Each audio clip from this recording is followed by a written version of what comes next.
नाज़रीन, ये छोटी सी कहानी सुनने के बाद आपकी ज़िंदगी में एक छोटा सा इनकलाब ज़रूर आएगा।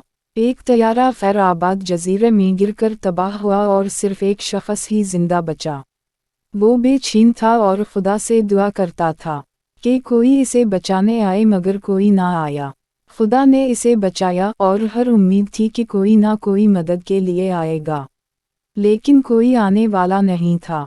थककर हार मानी और आखिरकार हिफाजत के लिए लकड़ियों और घास से एक छोटी सी झोंपड़ी बनाई।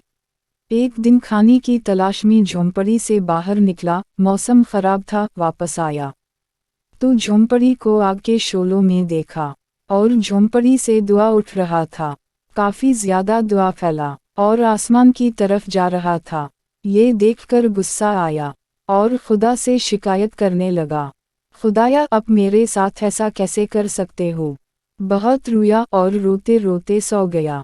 अगले सुबह एक जहाज की आवाज़ से बेदार हुआ।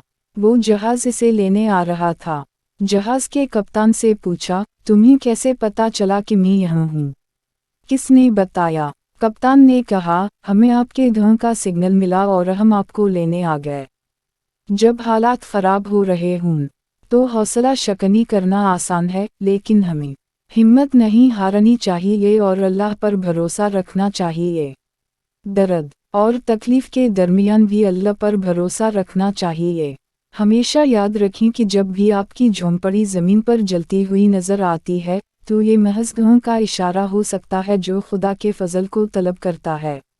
इस कहानी से हमें ये सबक मिलता है कि जो कुछ भी अल्लाह करता है वो हमारे फ़ायदे के लिए ही होता है।